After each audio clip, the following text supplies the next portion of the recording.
আসসালামু আলাইকুম viewers, welcome to Nazma cooking. আশা করি আল্লাহ পাকের ইচ্ছায় আপনারা সবাই ভালোই আছেন। সামনে চলে আসলো কুরবানি ঈদ। এই ঈদে খিচুড়ি আর কুরবানির গোশত না খেলে কি চলে? তাই চলে আসলাম রাইস কুকারে মজাদার ভুনা খিচুড়ি নিয়ে। এখন চলে যাচ্ছি খিচুড়ি তৈরিতে।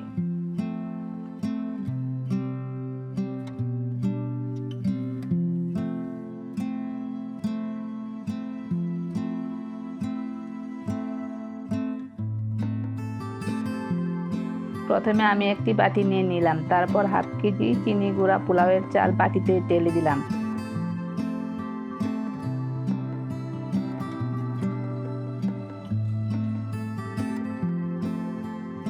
এখন এর মধ্যে দিয়ে দিব 1/3 কাপ মসুরির ডাল এবং 1/3 কাপ মুগের ডাল।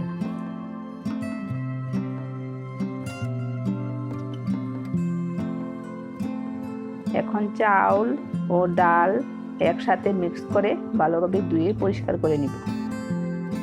যেহেতু আমি রাইস কুকারে খিচুড়ি রান্না করব, তাই রাইস কুকারে পাত্রটা নিয়ে নিলাম। এখন এর মধ্যে দিয়ে দিব ধুয়ে নেওয়া চাল ও ডালের মিশ্রণটা।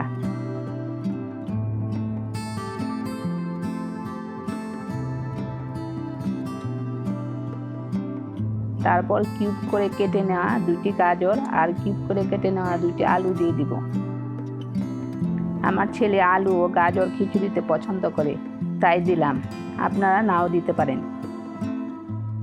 তারপর দিয়ে দিব ফেড়ে নেওয়া 4 থেকে 5টি কাঁচামরিচ। তারপর কুচি করে নেওয়া 2টি পেঁয়াজ দিয়ে দিব। তারপর দিয়ে দিব 2টি তেজপাতা আর দিয়ে দিব 3টা দারচিনি ও 4টি এলাচ ও 4-5টি লং।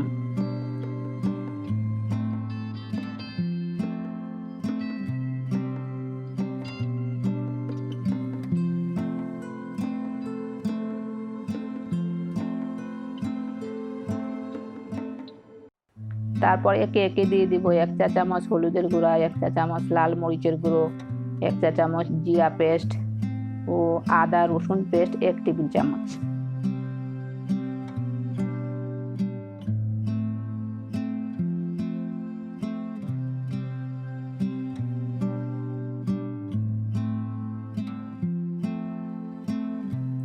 তারপর দিয়ে দিব গরম মশলার গুঁড়ো 1 চা চামচ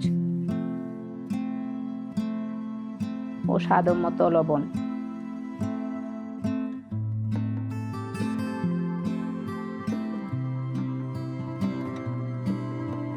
সবশেষে দিয়ে দিব সয়াবিন তেল প্রায় হাফ কাপ পরিমাণ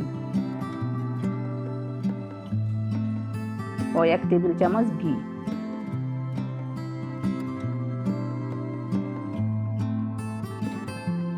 এখন একটা চামচের সাহায্যে সব উপকরণগুলো একসাথে ভালোভাবে মিক্স করে নিব।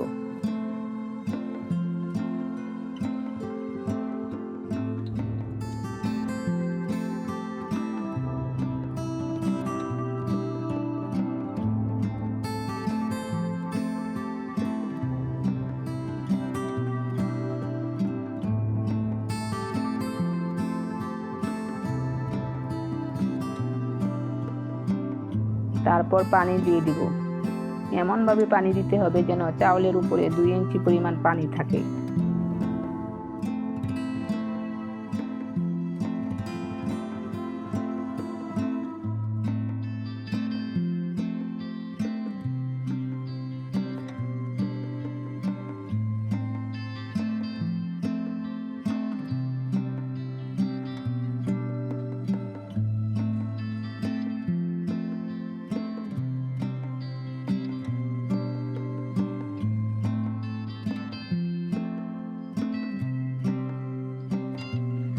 তারপর পাত্রটি রাইস কুকারের ভিতরে বসিয়ে দিব 25 থেকে 30 মিনিটের জন্য।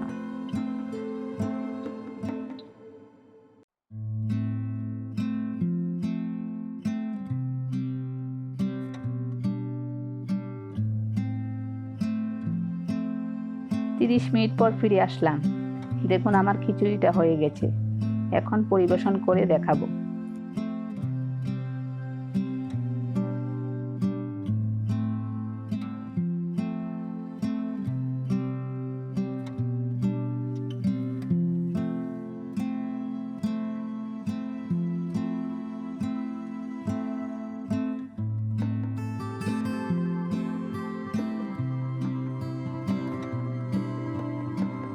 দেখুন কত সুন্দর হয়েছে খিচুড়িটা, খেতেও অসাধারণ হয়েছে। কোনো ঝামেলা ছাড়াই ঝটপট তৈরি করতে পারেন এই খিচুড়ি। আজ এ পর্যন্তই। আপনারা সবাই আল্লাহ পাকের ইচ্ছায় ভালো থাকবেন, আমার জন্য দোয়া করবেন। আল্লাহ হাফেজ।